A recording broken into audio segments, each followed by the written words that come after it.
The first time I met Bill, I thought, what a nice guy he is. He was just nice.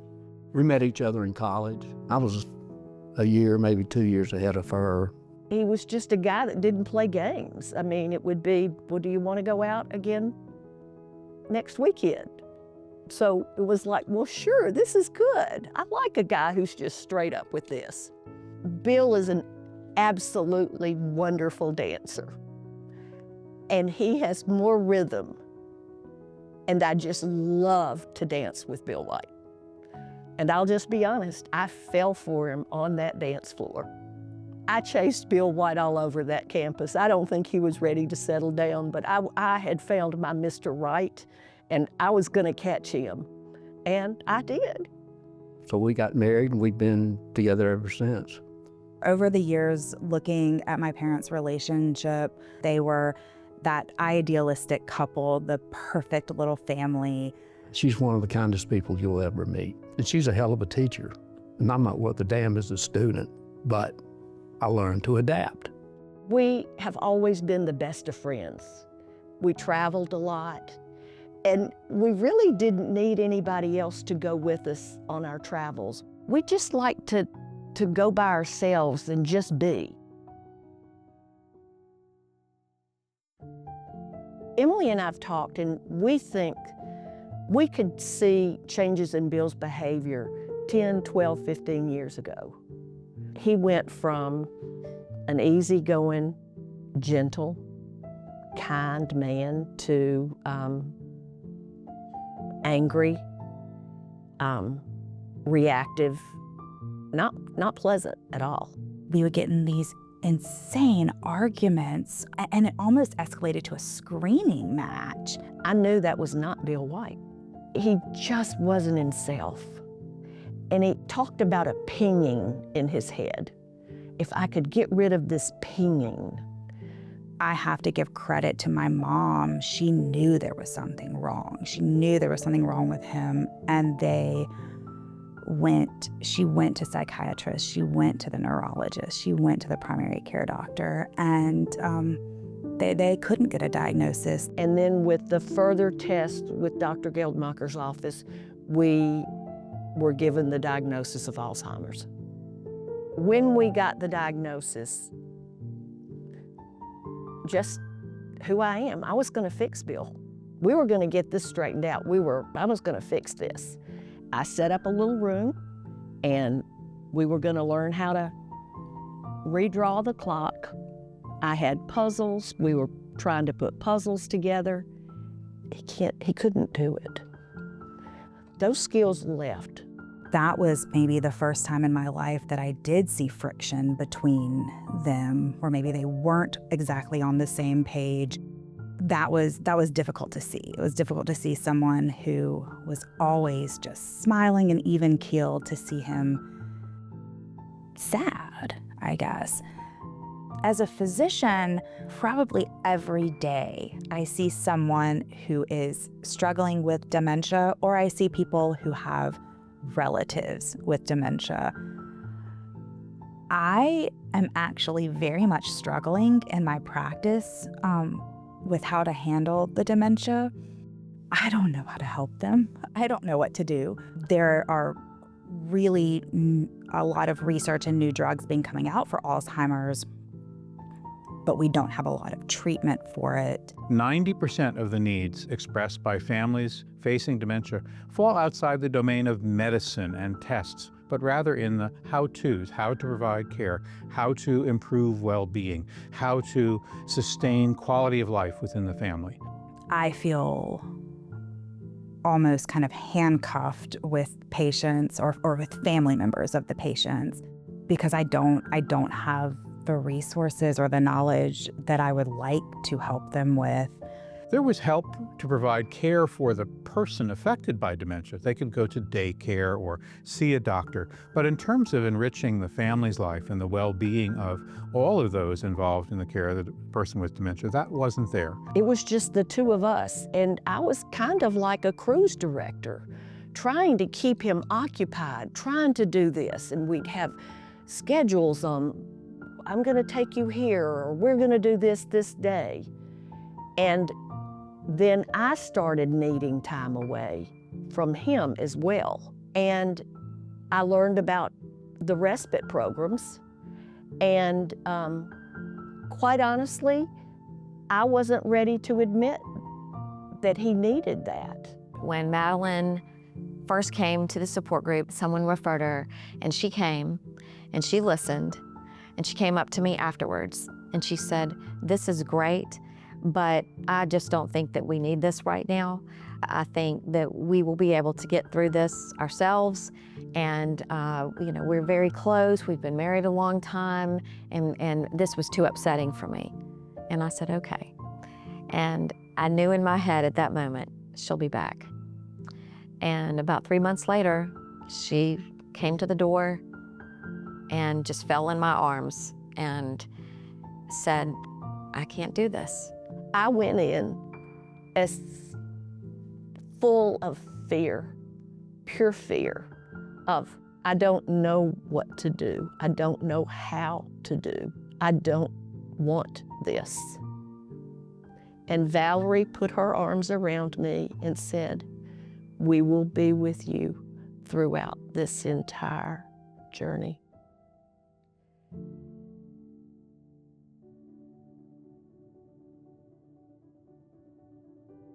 The vision for the Respite Ministry began in 2012 when Bishop Lawson Bryan, our senior pastor here at First Methodist in Montgomery, asked if I would begin a dementia ministry for the city, for care partners, for people living with the disease. We started asking the question, what needs to happen in this community that will not happen unless a church does it? And we got a lot of answers from the mayor, the city council, the social agencies. The one that seemed to match our church best was something for people living with dementia and their families.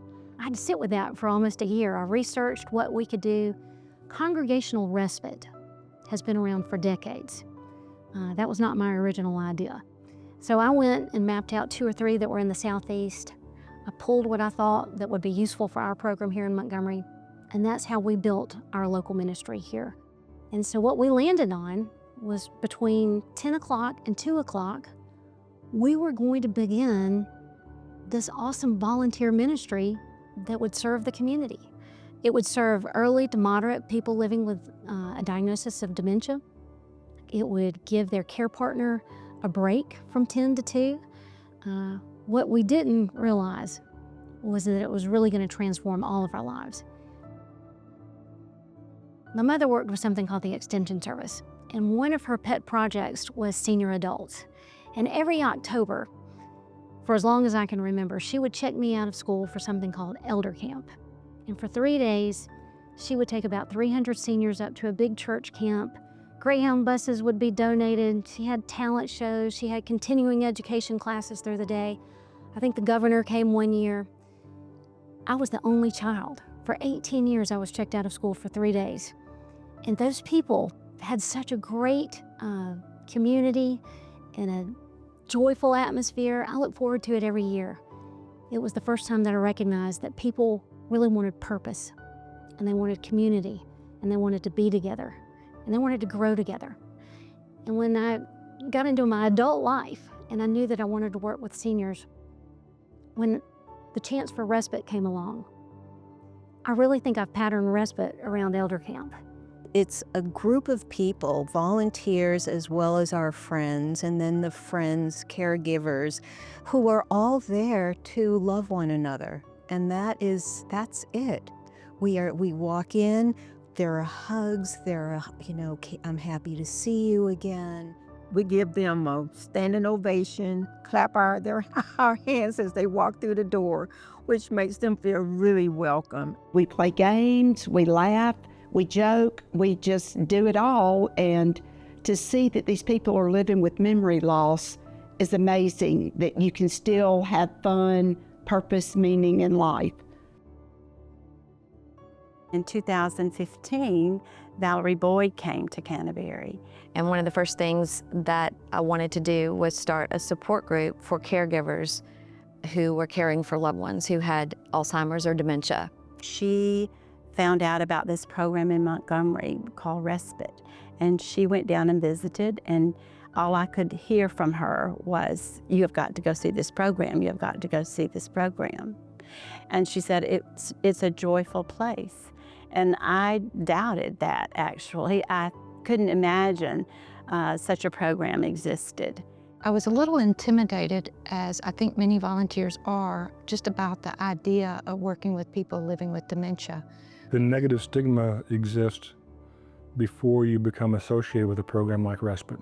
You come in thinking that these people aren't going to be able to interact. They're not going to be able to do puzzles. They're not going to be able to do a challenging art project. But with the trust that they start to gain in us, they start to gain confidence in themselves. What we see is people still able to have joy, still able to call back some memories, sing music that they remember, enjoy things still. And seeing the joy in their faces brings joy to everybody. I realized that this program was something that we needed at Canterbury. These programs are filled with happiness and genuineness. It's just a beautiful thing to see. They greet Bill with a smile, they greet him with conversation, a pat on the back, or "Hey buddy, what kind of hat you wearing today?" It's a very good group. It's kind of like a bond. It could be like a little fraternity. And honestly, he needs that camaraderie with men. He's around me all the time, and he's not around that many more people. It's the people in Encore and the respite programs that give him a social life. He looks forward to going every time we drive over there. And he gets back in the car talking about, "Those are the happiest, nicest people I've ever been around. Mad, I just love it." The friendships are fostered very easily. The participants, they're really happy. I've gotten so many responses from our caregivers about the change that they've noticed, even in their behavior, how they're feeling. They want to come. They smile, they laugh, they're able to communicate better. It's a very healing thing. It's a kind of a spiritual experience, even though this isn't necessarily, at least this chapter, based on a religious program. It still is a spiritual experience. I feel every week that I come here, we have this sort of release that we get to feel. I think it's awful hard for at-home caregiver to create these kind of experiences day after day after day. But they can come here for 4 hours and they're surrounded by friends. And I think that creates joy in their life. And it creates joy in the life of the caregiver when they see their loved one experiencing that. By him going to these respite programs, it gives me a chance to recharge my batteries and take a little time out for myself. The signature story of Respite for All is about a couple named Jack and Mary. Jack was the head of a chemical incinerator in North Alabama, where I'm from. He had Alzheimer's and Parkinson's. He was about 6'2", he could barely talk, no verbal skills left. His wife, her name was Mary. She didn't know me, she didn't know the volunteers. In the first three weeks that we had started the program, she brought Jack and she wouldn't leave it. And we kept saying, "Mary, you need to go," and she wouldn't go. So she stayed, and 2 weeks later, unbeknownst to me, I had a volunteer take her out in the hallway and say, "Mary, my mother had Alzheimer's, my dad had Parkinson's, we got this. We've got this, you gotta go." So Mary comes back in the room, and at that time we're just beginning and there's only about 15 of us. And Mary says, Jack, I'm coming back at 2 o'clock. I love you so much and I'm not deserting you. I love you, and I'm not leaving you. I'm coming back at 2 o'clock, it's just a few more hours." And we are all watching this all unfold in our face, and it was just so emotional, it was visceral. She did not want to leave him. And I'm sitting there thinking, golly, do I love my husband this much? I don't know, we're all thinking the same thing. And then all of a sudden, this big 6'2" fella turned around and he looks at all of us and he looks at her and he says, "Goodbye." And the whole room just died laughing. But you see, in that very moment, we recognized he was the one that needed the break from her. We do so much, and we need to give these care partners space for them to have a respite, a break from something hard. But that day, we recognized he needed the break from her. And you see, that story has done so much for us because we train our directors how to deal with reluctant caregivers.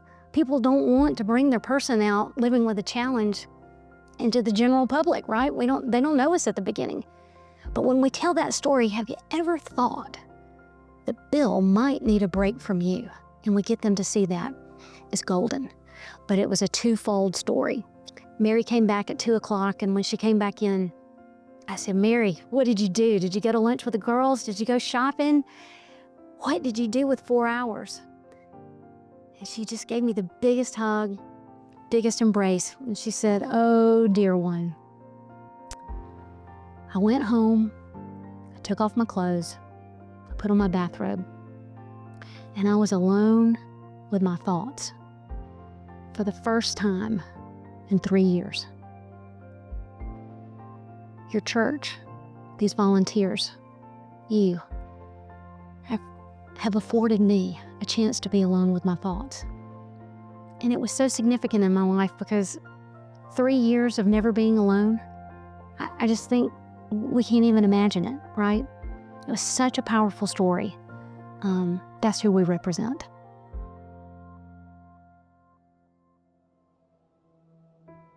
I've been in other programs for senior adults where you will see 1 or 2 people running around like crazy trying to take care of all the things, while a majority of the participants or the residents or whatever the case is are just sitting there, unengaged. The difference between something like that and the respite model is that you have essentially volunteer to participant ratio of 1 to 1.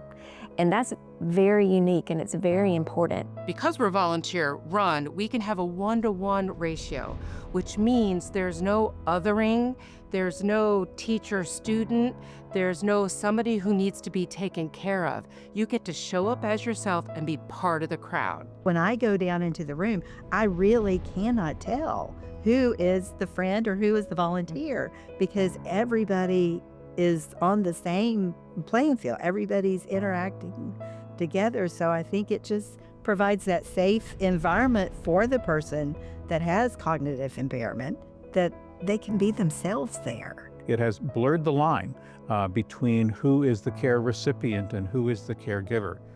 There are roles for everyone in respite, and even the most affected individuals can contribute to the activities and feel as though their contribution is valued, that they are bringing goodness to others by their participation in respite, even though they're nominally the person receiving care.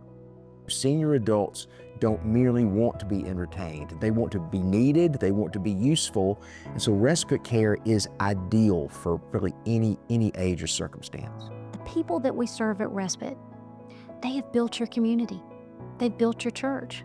They've led somewhere in their lives. And just because they have an issue with memory loss or challenges, they still want to give back to their community. What we've landed on that is so awesome for the past 5 years is how do we incorporate service projects in our daily planning? Packing surprise bags for cancer patients with like chocolate and water and chapsticks and such. One program in Dothan, Alabama packs diaper bags for young mothers. Probably the most favorite activity that we do in Montgomery, in the original Respite, is pack dog food and cat food for our friends at Meals on Wheels. We do a big dog food, cat food drive to pack 200 or 300 pints of bags, and our friends are just barking and meowing and howling all day long, but we do that 3 or 4 times a year. It's making a difference in our community, right? How do we set them up to succeed, and how do we set them up to give back? To be needed, to be valued, to have others recognize your dignity as a person, no matter where you are in your life, that's a beautiful thing, and people want to be a part of that.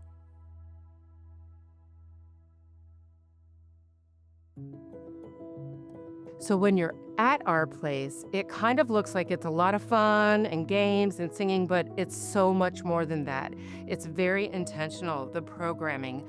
We do things that light up the brain. Mobility is a critical aspect of well-being in people with neurologic disease. And so activities that involve mobility and balloon volleyball and things like that appear like fun, but they actually have other value. We know that social engagement, being with people and positively engaged with other people, provides great value for mood and mental energy for people with dementia and for older adults as a whole. It's well documented that music and singing and arts, creativity, really uses the part of the brain that lasts longer with people living with dementia. Music just reaches way back into people's souls. You know, that muscle memory of music is one that lasts the longest. We had a minister one time who never spoke, and when we would sing hymns, he would look at the words, he would sing every word, and tears would just roll down his face. It was just really tapping into his soul. And the music it just does beautiful things with these folks, for all of us, me included.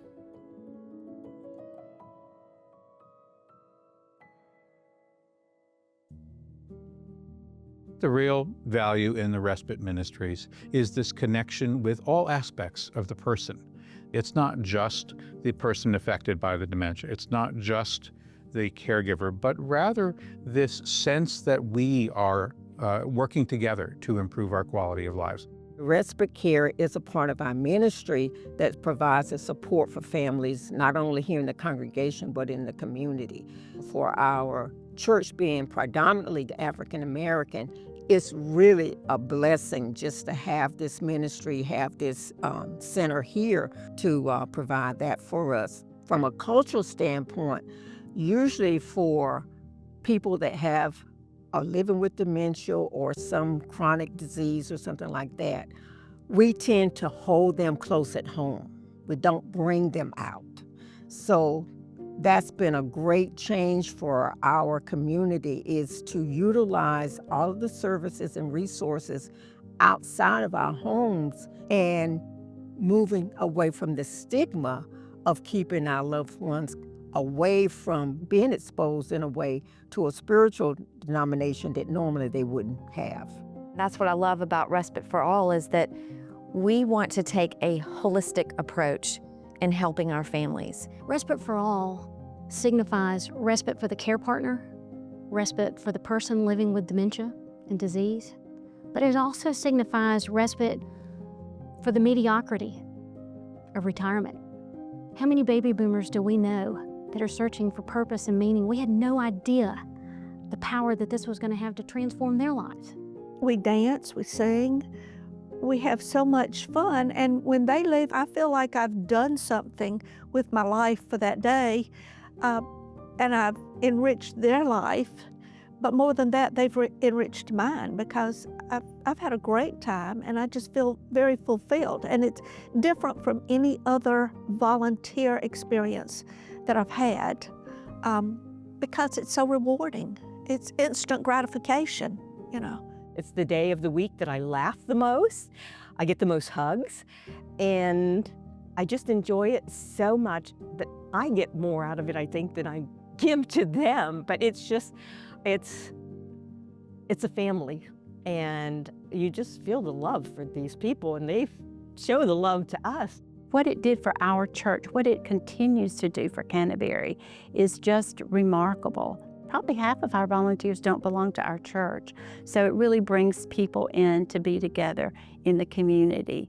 Just being in this place, being in this church, being in this atmosphere brings us closer together in a way that I think Many times we don't realize how important it is. And that's the great thing, is that we're really making a great impact, not only in their lives, but especially in their families' lives, knowing that there is a support system in place, and a spiritual one too. I think we have to acknowledge God in the presence of this ministry, because without Him working in us to provide for them, it just couldn't be.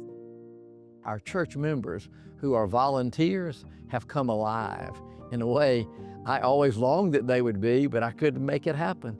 And they would say to me things like, I feel more like I'm serving Christ now than I ever have. One said, I joined this church to get to do things like this. I just didn't know it would be this good. That's when I realized we've got something here that's not just like any other program, it's a ministry, and it's changing the lives of the volunteers who are part of it. One of my favorite stories in our volunteer training is to tell the story of Bibi and our friend Eileen. Bibi was a physician's wife. Her husband had passed away. She was living in deep grief. She was almost paralyzed with the grief from losing her husband. She called me one day and she said, boss, I really want to come and try to work. Can I come and try to volunteer with you? And I said, sure you can. Told her to give it a try. Well, there was a lady living with Lewy body dementia named Eileen, and she could not verbally talk. She loved to do our art projects, but she really couldn't talk. And Bibi, our volunteer, just really hit it off with Eileen, and they really became the best of friends. They were looking for each other every Wednesday. They loved and they knew one another. Well, it turns out later on in the fall, around Thanksgiving, I got a call from Bibi, the volunteer, and she says, boss, that's what they call me. Boss, is it legal for a volunteer to go to dinner at one of our friends' houses? And I said, what are you talking about? And she said, Eileen's daughter is coming in from New York, and her son is coming in from California, and they've invited me. They've invited me to their Thanksgiving dinner. Is it legal for me to go? And I said, of course it is, of course it is. But what I want you to take away from the story is in that very moment, I recognized Eileen was the true volunteer in that relationship. With Eileen's courage and her presence and her showing up to Respite every day, Eileen had changed the life of Bibi with her inclusion and her acceptance.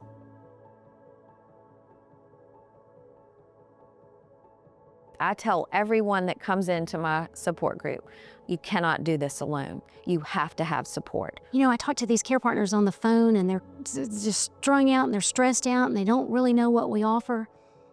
And I just tell them, listen, we're not offering a cure. We're offering you a place of belonging. It has been life-altering for me to be around people who are in the same situation with a loved one with dementia.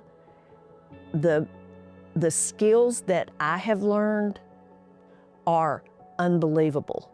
I didn't know how to deal with Bill with this dementia. I didn't know. And I realized that I was putting all this effort into trying to get him to reprogram his brain, and it was futile. And that the best thing I could do was just to love him as he was. And so that's what I've tried to do. It doesn't mean I don't miss who he used to be, but I try to love him where he is. When I think about Bill, he was in such turmoil back then, and now to see him, he's gentle, he's kind, he seems at peace. It's almost like we have my dad back.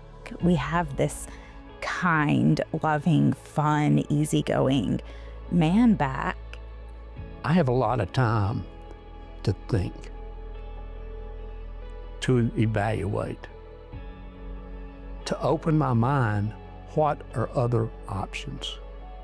What could be a route that would help take the place of woe is me, make it positive, and part of that is patience. Learning patience rather than reaction. The road is endless. And I'm happy to be, I won't say driving on the road, but I'm sure close.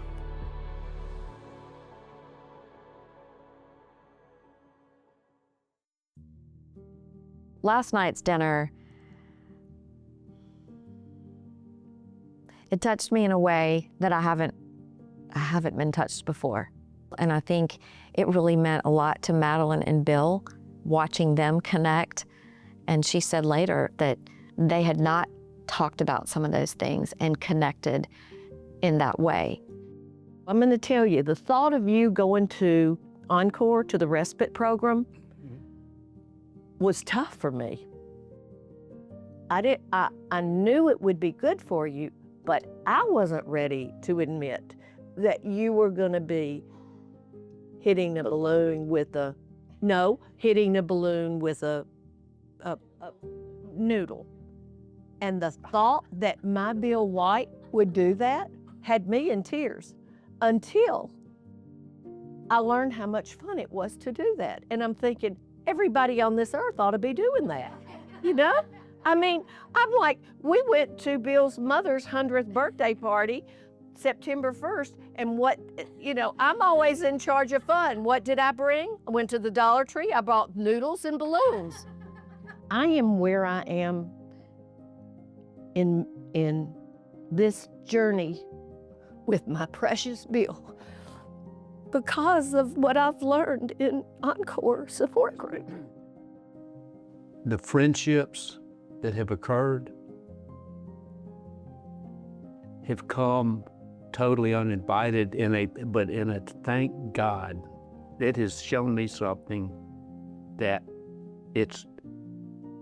what did I miss before? I mean, it's like, where has this been? Mm-hmm. And I'm sitting there going to Madeline and say, how'd it go? I said, you won't believe it. It touched my heart.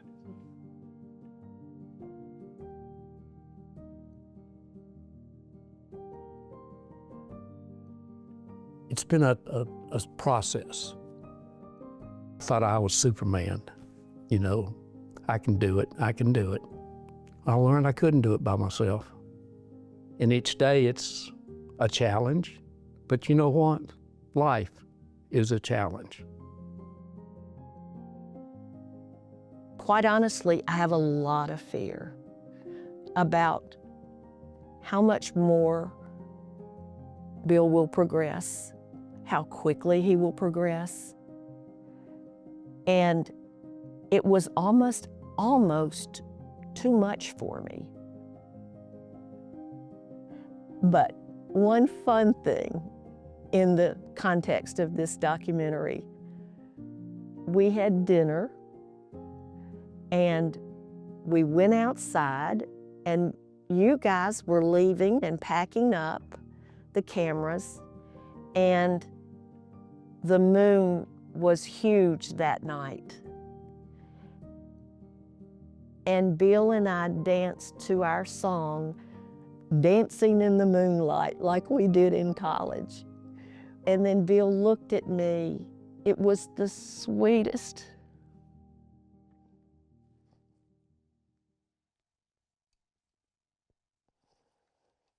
Bill looked at me and said, I've fallen in love with you again tonight.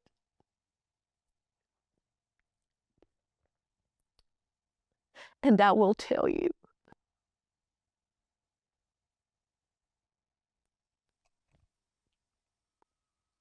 I heard him and I felt it.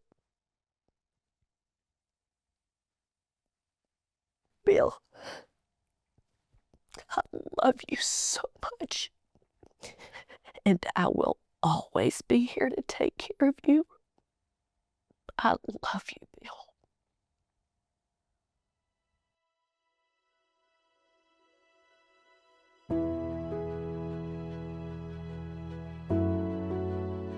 The narrative of dementia is that our life is over once we've gotten the diagnosis, right? That's why people don't go to the doctor. They don't want to hear it because they think their life is going to be over once they hear those words. There is so much more living to be done. There is so much more living. Respite for All provides the community of 50 new friends. Do you know how hard it is to make a new friend after you've had a diagnosis of Alzheimer's or dementia? It's almost impossible, right? But in our ministry, 4 hours a day, you're meeting multiple people through the week who care about you, who miss you, who look for you, who need your presence. There's a spirituality that's in every single one of our ministries and programs that we all share. We do have secular programs, but there's something more. It's not about religion. It's not about theology. It's about being a part of something greater than ourselves. These are human values of community, the dignity of the human being and the capacity of humans to be resilient and to be alive in fresh ways. So this is basic humanity that we're dealing with here. If we believe that people are born with an innate dignity, then we can be any denomination, we can be any size, we can be any, we can be a community center, we can be a synagogue, we can be an Islamic center, we can be anything. Any organization with the heart for people needs to be in the business of caring for people with dementia. I think back to Elder Camp. I think to Respite now. We are growing every day. It's rather amazing for a local church, or any group really, to be able to be on the leading edge of addressing a major social need for which nobody else knows what to do. It's going to change the world. It's a model that any church can do. It's not that hard. And there's a blueprint with Respite for All that can make this such an easy program. If you have a parent or a sibling who has dementia, this might be something you would champion. If you've been affected by this disease and you want to do something to make a difference, I'm begging you, give us a call. You don't have to be alone in this. Once you see the love that's in the room and the interaction between everyone, you'll be hooked. This is one of the most magical, transformational things you will ever attempt to do. It's as easy as being with any friend. We can all find a place at the table here. This is a ministry from the heart of God, and God is waiting on you. We are a community of brothers and sisters. Our goal is to reclaim joy together and to live on in this friendship revolution that we've created. We are just beginning.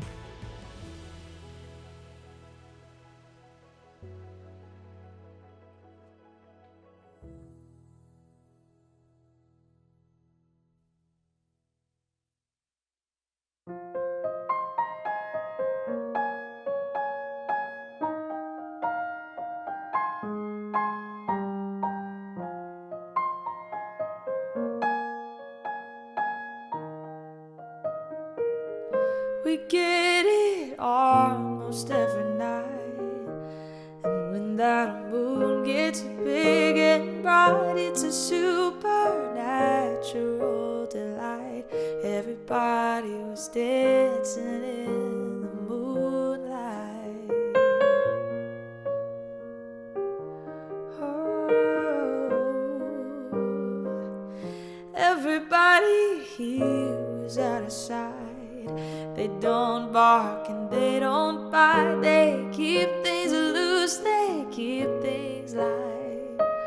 Everybody was dancing in the moonlight, dancing in the moonlight.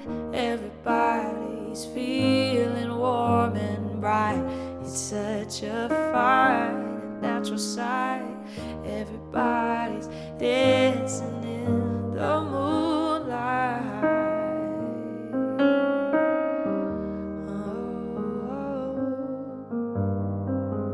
We like our fun and we never fight.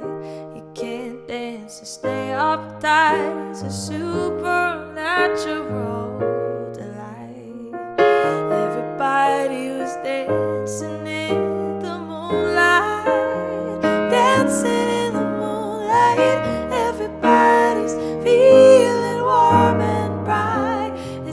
such a fine and natural sight. Everybody was dancing in the moonlight.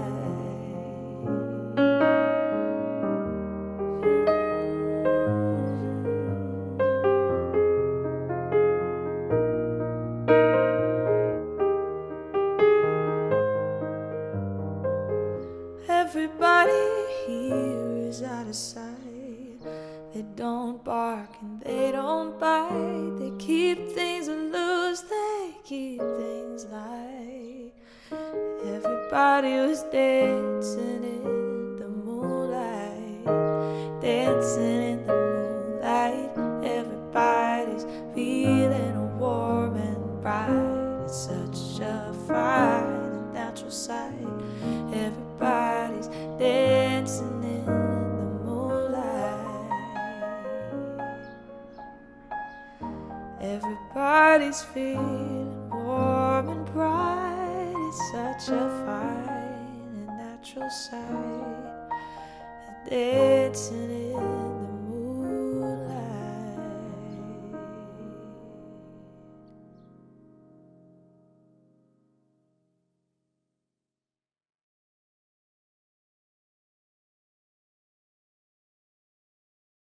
You know, no, seriously. Now, Valerie knows this. The support group's going to think this is fake. I know.